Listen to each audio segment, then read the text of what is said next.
On this episode of the Amplex Advantage series, I'm going to review a couple of different devices that will help you to cut the cable cord.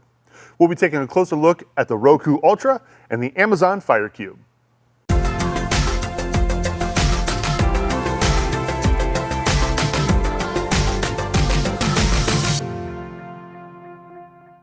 Are you looking to cut the cord and get away from cable TV programming, but you're hesitating because you're afraid you're going to miss out on all of your TV shows? The Roku Ultra and the Amazon Fire Cube are just two devices that can help you to do just that. In just a few moments, I'm going to unbox these two devices and let you know what all is included in the box. Now, before I unbox these devices, I just want to go over a few household tips for making the switch to streaming your television. When watching TV streams, whether that is 4K high definition or 1080p television, I highly recommend using a hardwired connection from your router to your device. With a hardwired connection, you're going to have a much better TV watching experience due to the fact that a hardwired connection can communicate faster with your router. If a hardwired connection isn't doable, you can still use Wi-Fi. However, if your router is not in a central location in your home, you may experience stream buffering due to poor signal. So if your router is in your bedroom on the second floor and you're in your basement trying to stream 4K TV, well, you may have a rough time doing so. So just something to keep in mind there when determining what kind of connection to use with these devices. All right, the first device we're going to unbox here is the Roku Ultra, which now includes JBL headphones. Voice remote with buttons for TV, power, and volume. So it sounds like you're going to be also able to use voice commands with your new Roku remote. That's pretty cool. All right, let's take a look and get this box opened here.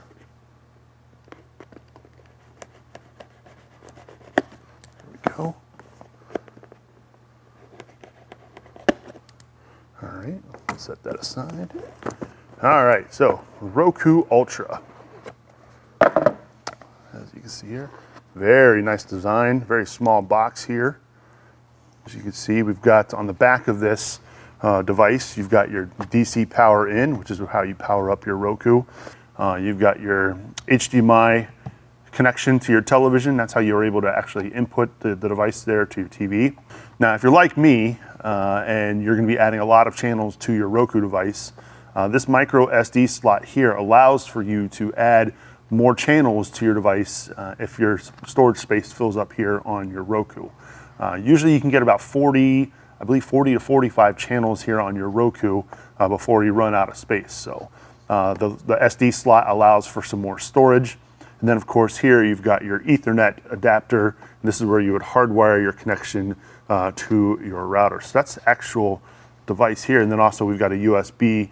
So if you have any storage, any extra storage here on like a USB thumb drive, you plug that in here. You can potentially plug your computer in as well and play your media that route.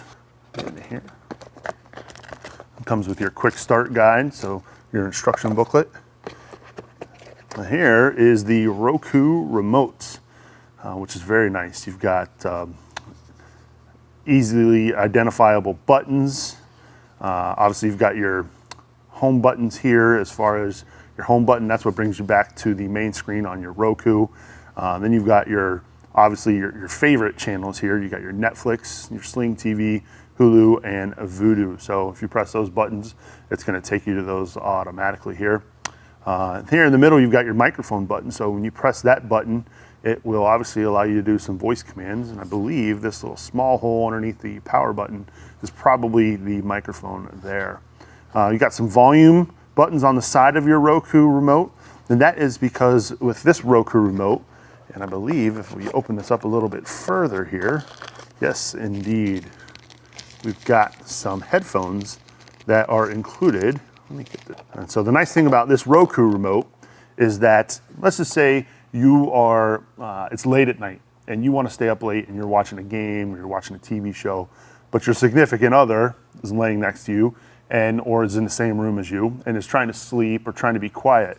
You can actually plug this into your Roku remote right here, and then all of a sudden you're listening to your TV through your Roku remote. So that's a pretty cool feature.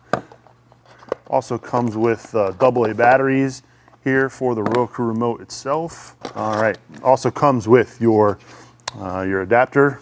This is the switching adapter. Plug this obviously end into your wall. This end goes into your Roku in that spot right there. So that is everything in that Roku. Pretty cool stuff there. Now that we've unboxed the Roku, let's go ahead and unbox the Fire TV Cube. This is from Amazon. 4K HDR. Control your TV hands-free from across the room. Far field voice control. This thing actually has 8 microphones built into this cube so that it can hear you from really, really far away. What is included in this box? Obviously, you've got the Amazon Fire TV Cube. You've got Alexa voice remote, so it also comes with a remote. 2 AAA batteries, a power adapter, an infrared extender cable, and an Ethernet adapter. So, without further ado, let's open this bad boy up. I might not need to use my knife for this one. So that's fancy. There we go. Got that. Oh, we gotta do it on this side too. Peel it apart. Bam. All right. So we've got the Fire TV box cube here. Okay, fancy packaging. Nothing looks like a nope. There we go. Go ahead and peel it apart here. This is a lot easier packaging. I like this. Okay, very nice box. All right. So first thing out of the box, we've got our cube here.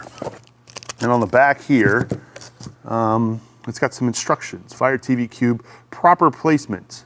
Unobstructed and facing where you sit, at least 1 foot away from speakers and not in a closed cabinet. So if, say, you have an entertainment center that you have your TV sitting in or sitting on, you don't want to have this device actually sitting inside of that because obviously the doors shutting it will affect the microphone part of it. So let's see what else is in here. We've got a couple of, looks like some quick install instructions here. Get to know the Fire TV Cube. Oh, okay, so this is so this button here is the microphone off and on button. So you can turn the microphones off if you don't want to be heard. Let's see here. This is the action button, and this is the volume up button and the volume down button. These little holes here are the microphones. The box here, a couple of batteries here, and a remote, very similar in size to the Roku remote. I think that's it. Yep. All right, what else is in this box? We've got our AC adapter. What else do we have in here? We've got,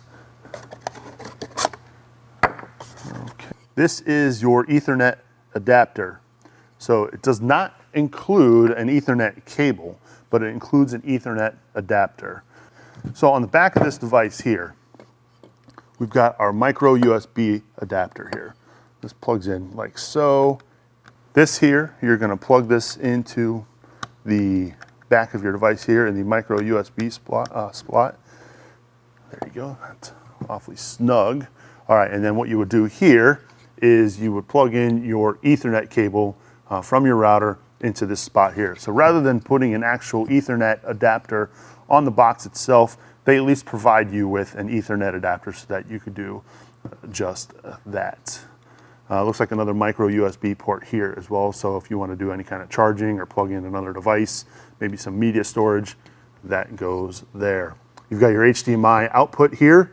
This goes from your Fire TV Cube HDMI port to the HDMI port on your television. And then obviously this is the power port. This is where you would plug the AC adapter in like that. And then this is the infrared port.